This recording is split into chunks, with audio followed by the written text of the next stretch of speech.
Hello, graduate students. Let's look at this dissertation and I'm going to break down two parts of this lecture. One is this is an article about Common Core as it implements with state standards and how teachers can adapt to that. And I'm just going to look at one section of this dissertation and show you how they do a really good job, and they also bring in a lot of keywords that are very important. And the other little small part that I'll do is I'm going to discuss what a dissertation is, because sometimes people don't know what we're talking about. The dissertations are online and can be found through the library database under dissertations, and they have every dissertation pretty much written in the last 20 to 30 years sometimes. And so you can pull these up for free, and that's where I pulled this one up. And we'll zoom out so you can get a better look at what this looks like. So this would be a dissertation that someone has written for the Doctor of Education, and it's a woman named Mariana Segovia. And I think this has the university on here. She's in Northeastern and Boston, Massachusetts. So she successfully completed this. What happens with a dissertation is you take 30 hours of classes above your master's degree, so about 10 to 12 classes normally, and it's just like another master's on top of a master's degree. So you've already got your master's degree, and then you enter the doctorate program. You'll take about 10 to 12 classes over a 2.5 year period, and some of those classes are geared towards advanced methods courses, as well as some research and some stats courses, so that you can be able to do this type of research. Then after you complete your courses, you'll take your comprehensive exam to make sure that you've learned everything, and then you begin the dissertation process. The dissertation process is what you're seeing here. It's the final product. So what you do with the dissertation product is you create a research study. And the dissertation can be whatever length you wish it to be, and hopefully you don't want it to be too long, because it's just it can be too long and you end up never getting it done. So you create a committee, and the committee is usually your faculty members that have been teaching you, and you ask them, will you be on my committee? And most of them always say yes. And you have a committee chair. It's usually around 3 to 4 people total on your committee. And you present to them a research proposal. I would like to do this type of research. And you're going to receive some guidance from them, but they're not going to tell you what to do. So you kind of have to do your own research, and you have your research goal. Well, after the first, what's called a defense, you defend. They say, okay, you're good to go. It's time to defend your proposal. And you defend your proposal saying, I propose to do this type of research. And once they defend it in front of them in the office, they'll approve it, and that's it. Then you go do the research. And after you do the research, you write up your findings, you complete it, and you submit it to your committee. And when that's done, you do your final defense, where you talk about your research study, they tell you if it's been good, they approve it, and then they do that. And then you publish your dissertation. You don't have to go find a publisher. Your university will do it all. It's part of the dissertation process, and they'll put these online. I tell you all of that because I don't want you to think a dissertation is something scary or something that you shouldn't read. And I'm going to teach you now how to break down a dissertation and how to read these, which are pretty straightforward and pretty simple. So a dissertation always starts with the title page. So you can just look at this. It tells you what university they went to. The next thing is just the ProQuest, which is the copyright for the university, which they have the license. You don't have to worry about that page. There's usually an abstract, which tells you about the study. Really easy. You can read this if you wish. It has some keywords. Keywords are words that the author has designed or flagged that whenever someone does what's called a Boolean search, then they can say, okay, I'm going to do a Google search, and hopefully Google will identify these words with their article. So some databases like you to include keywords so that they know what to enter in their keyword program. The next page, of course, the dedication. This is where you can say whatever you want to dedicate to. many people dedicated to their family members or someone who's helped you through the process. There's also an acknowledgement page, which is thanking everyone for what they've done and who have helped you, because it's a major process. Now let's look at the sections of the dissertation so we know what we're looking at here. The first section is always generally the introduction. So a dissertation is normally 5 chapters long. Your introduction is where you state the problem, what's wrong with the research, where's our missing connections, and how you're going to do it. Chapter 2 is generally the longest chapter. It is your lit review. You have done all this research, and then you break down your lit review, you break down your discussion, you talk about all the research that's there. Chapter 3 is the research design, which is how you're going to do the research, and it talks about how you're going to break down the data, and you've learned this through your dissertation courses on how to do research design.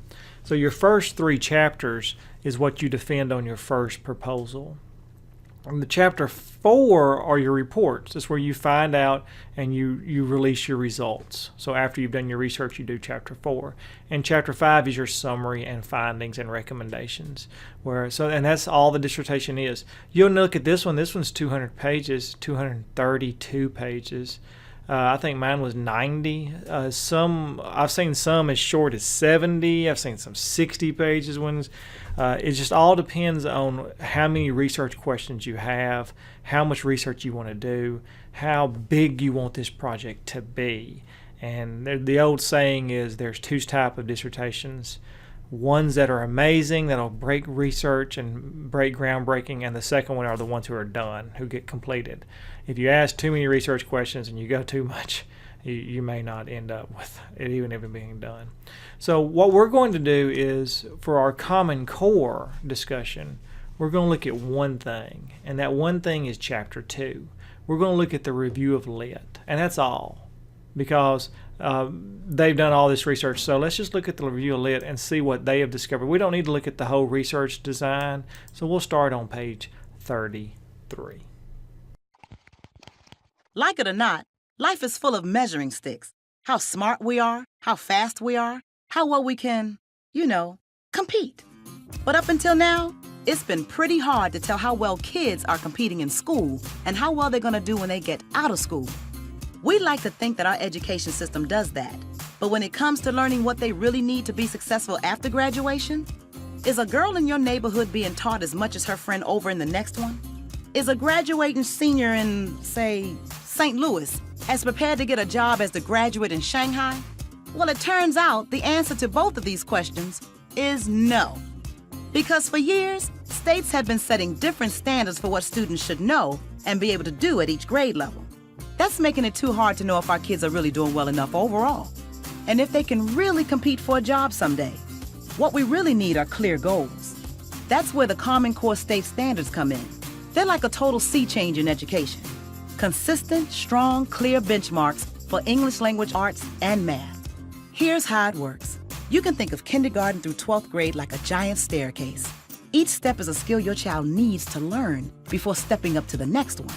But right now, too many kids aren't really confident with 2 plus 2 before they have to move on to 2 times 2. We need more focus on the skills that help them move up the stairs, or they can slip up and fall behind. And there's another problem. What if everyone's stairs were made at different heights? Well, here we go again. They are. So, a boy in Seattle who's rocking an A in English literature could be getting a C on his Chicago friend's staircase. Oops. We need to create consistent steps in education, too. So first, each standard creates a landing on the staircase, a stop along the way as your child heads toward high school graduation. Each stop is a chance for every parent and teacher to focus on the skills their students are supposed to know at that step, no matter the zip code, language, or race.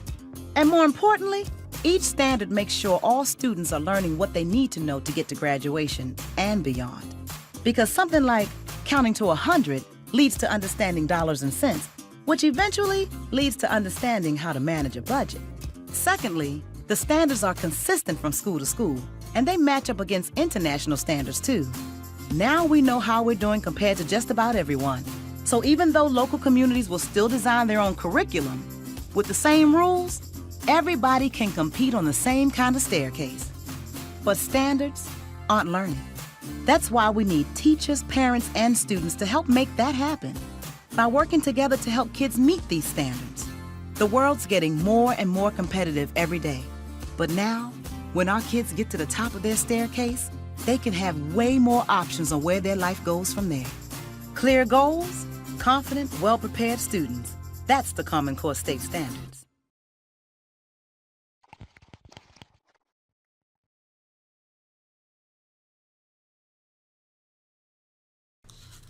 All right, so let's go ahead and look at the chapter 2, and it talks about, and I'm going to highlight some words here for you. So I think I have a highlighter option, maybe, and I do. I can click on right here, comment, edit, create. Well, I'll just highlight like this. That's fine. So one of the first key terms is student-centered instructional practices. And it also talks about foundations of student-centered pedagogy. And it talks about John Dewey. So as you read this review of Lit on your own, you'll see these key words come in. And it's this idea that we're getting away from the factory setting and we're going to move towards this idea of student-centered. Now the next page, you'll see it says Foundations for the Student-Centered Pedagogy. And it begins, when you read this, it talks about factories and fixed seating assignments is a key thing. And this idea that education before 1919 was very fixed, very factory-like. And then in 1919, we see the progressive education emerge, which was, of course, from John Dewey here. And it talks about the teacher not as an instructional leader, but as a guide. The teacher is definitely a guide. Right here. Also, that the student's social and psychological development needs are the core purpose of education. And this idea that we need to shape an individual for a lifelong process. Lifelong process. The only true education comes through the stimulation of the child's powers by demands of social situations in which he finds himself. So John Dewey in progressive education says we need to get away from this factory setting and we need to move towards education which is student-centered. Now by 1950s, the pendulum swings back and we see this idea that progressive education is not favored anymore. This was because of the space race, the also social issues, the civil rights movements, the counterculture movements. And you say, well, how's that? The reason is racist people saw the civil rights movement as, man, you know, everything's going on here and everything's changing. All right, and they're blaming the education system. People who saw the hippie movement were like, man, you know, everything's changing, Woodstock and all that. We need to get back. We need to change our education system the way it was. So they saw this, all this change, all this counterculture.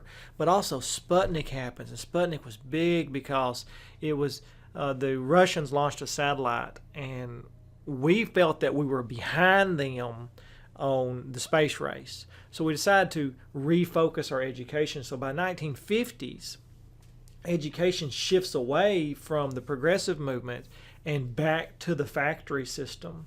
We start constructing assessments. We start talking about data. We start talking about teaching standards. And of course, by 2001, No Child Left Behind emerges, and we start constructing assessments to basic skills and administer these assessments to grade levels. So we go back. And of course, as we know, No Child Left Behind has been viewed as a failure because it didn't make its goals of 100% pass rate by 2014. So why did it fail? Well, it failed for many reasons. One was because of unrealistic goals. But another reason was people stated that it got away from the student-centered pedagogy and that we need active engagement in reading, writing, listening, and speaking. The teacher should orchestrate the classroom environment. The student should be student-centered learning. So we go back to that progressive idea. And with that, we see the birth and the growth of the Common Core movement. The Common Core movement emerges from the Bill and Melinda Gates Foundation as well as other government entities and grants because they were stressing that we need to have common national standards that are student-centered that will help people get ready for the real world. We need to get rid of these state standards and get into a national standard. The article on page 37, you can read on your own, talks about the factory model of schooling, contrary type of instruction called for the CCS. The factory model of education has been used to describe the current format in the American school system. So when you're writing an answer to one of these questions later, you can say, okay, what's the factory model? The factory model is the system in which we have that is about just putting someone in a certain grade. They're sorted by grade and subject, and that they have a standardized product of the school system. Page 38, as you read this, teachers wield considerable power as foremen of the factories in the factory model. It talks about Leland and Kasten, talks about the 21st century learning. And this is where we get rid of the factory model. We start saying, okay, what can we do to make people get ready for the 21st century? And the 21st century model really processes this idea of going back to progressive. It talks about the effects of standardized testing. The measurement of multiple choice tests is a major element of the factory system. Teaching and learning become very impersonal and stressful in the factory system. As you read on page 40, it talks about the selection of a curriculum based on knowledge of students' cultural backgrounds that goes into the progressive movement. We need to find out what our students know, what kind of students they are, their home lives, their interests, their personal needs, and their literacy needs. The objective should not be the standardized test, because in that case you go into the factory system. So how do we prepare our students for the 21st century? Well, on page 41, it gives you a real good answer for any comp test that you would want to take or any test you take.